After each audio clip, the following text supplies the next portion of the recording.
পূর্ব মেদিনীপুর জেলার এগরা 1 নম্বর ব্লকের জেরথান এলাকায় আনুষ্ঠানিকভাবে আত্মপ্রকাশ করল আজাদ হিন্দ ক্লাব। যুব সমাজকে সামাজিক উন্নয়ন, সংস্কৃতি চর্চা এবং ক্রীড়ার সঙ্গে নিবিড়ভাবে যুক্ত করার উদ্দেশ্যে এটি একটি প্রশংসনীয় উদ্যোগ। পূর্ব মেদিনীপুর জেলার এগরা 1 নম্বর ব্লকের জেরথান এলাকায় আনুষ্ঠানিকভাবে আত্মপ্রকাশ করল আজাদ হিন্দ ক্লাব। যুব সমাজকে সামাজিক উন্নয়ন, সাংস্কৃতিক চর্চা এবং ক্রীড়ার সঙ্গে আরও নিবিড়ভাবে যুক্ত করার উদ্দেশ্যে এটি এক প্রশংসনীয় উদ্যোগ।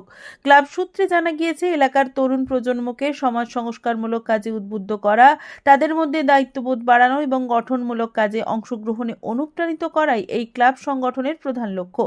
ক্লাবটা তো আমরা অনেকদিন থেকে চেষ্টা করছিলাম ক্লাব হওয়ার জন্য। তো আইন দ্বারাও আমাদেরকে অনেকদিন থেকে আমাদের সঙ্গে সাথ দিয়ে চলছিলেন যে ভাই করব। তো আজকে ওই দিনটা এসেছে যে আমরা ক্লাব আজকে ওপেনিং করেছি, কিন্তু আমাদের ক্লাব এখন পর্যন্ত রেজিস্টার নেই।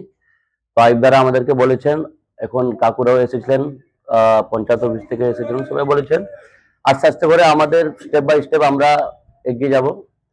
তো এই নিয়ে এখন আমরা আজকে ওপেনিং করেছি, দেখছি পরবর্তীকালে আমাদের রেজিস্টার হওয়ার পর আবার নতুন ভাবে আমরা একটা এতে প্ল্যাটফর্মে যাব। লক্ষ্য বলে তো আইদার যে বলে গেলেন ওই রকম লক্ষ্য থাকবে আমাদের।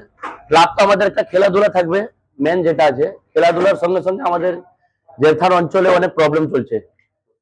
যেরকম আমাদের অনেক গরিবরা আছে, কারো কিছু প্রবলেম হচ্ছে আইদারা অনেক হেল্প করছেন, কিন্তু নিচে লেভেলে আরো আছে যে আমাদেরকে আরো নিচে লেভেলে যেতে হবে। যতটা হচ্ছে আইদারা সব জায়গা থেকে সবকিছু করছেন, আমরা এটা ক্লাব করেছি, আমরা আরো অনেক বেশি ছেলেরা আসবো, হিন্দু মুসলিম সবকে নিয়ে।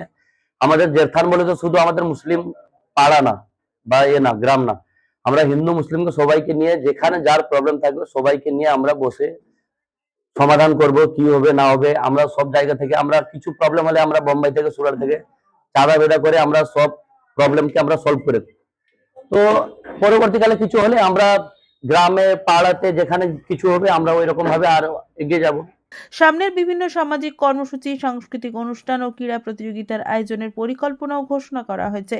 উদ্বোধন অনুষ্ঠানে উপস্থিত ছিলেন অঞ্চলের বিশিষ্ট সমাজসেবী এবং পঞ্চায়েত সদস্য আয়ুব খান, পাশাপাশি বিশ্বজিৎ বেরা, ফারুক খান, শেখ শারুল, শেখ শাহজাহান, শেখ মাহাজাহান, শেখ তারবেদ সহ অন্যান্যরা।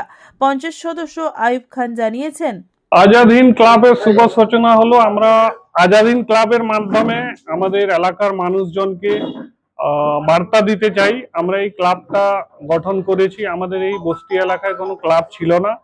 আমাদের মূল টার্গেট হচ্ছে আজাদ হিন্দ ক্লাবের মাধ্যমে মানুষজনকে, ইয়াং ছেলেরা, আমাদের উঠতি প্রজন্মকে ক্রীড়ার সঙ্গে যুক্ত করা, যে খেলাধুলার সঙ্গে যুক্ত করে দেওয়া, এটাই আজাদ হিন্দ ক্লাবের মূল লক্ষ্য। আজাদ হিন্দ সংঘের কথার অর্থ হলো, আমরা যে আমাদের ভারত স্বাধীন হয়েছে তার থেকে আজাদ হিন্দ ক্লাব যে সংঘ এটা তৈরি হয়েছে। আমাদের উঠতি প্রজন্মকে এইটাই বার্তা। আমরা এই জেরথান অলুয়া কাটাবানির মধ্যে একটা মিশ্রণের মাধ্যমে থাকি, হিন্দু মুসলিম সবাই মিলে থাকি, সবাই ঐক্যবদ্ধ হয়ে প্রজন্মকে এমন বার্তা দিতে চাই যা আমরা ঐক্যবদ্ধ ছিলাম, আগামী দিনেও ঐক্যবদ্ধভাবে থেকে আমাদের এলাকার উন্নয়ন, খেলাধুলা, শরীরচর্চা, বিভিন্ন সামাজিক কাজের সঙ্গে জড়িত থাকবো। একদম উভয় সম্প্রদায়ের মানুষ, ছেলেরা, উঠতি প্রজন্মের ছেলেরা আছে। আজকে আপনারা দেখতে পেলেন আমাদের এই উদ্বোধনী অনুষ্ঠানে উভয় সম্প্রদায়ের মানুষজন ছিলেন। ওনারা ওনাদের সাজেশন দিলেন পথ চলার। দীর্ঘদিন থেকে ক্লাবের সঙ্গে জড়িত যারা ছিলেন, আজকে ওনারা এখানে ছিলেন, কিভাবে এই আজাদ হিন্দ ক্লাব চলবে, পথ চলার রাস্তা, একটা প্ল্যাটফর্ম দেখালেন, আমাদেরকে দিশা নির্দেশ দিলেন। আমরা নিশ্চয়ই সবাইকে নিয়ে চলবো। পুলক বেড়ার রিপোর্ট, খবর 20BS।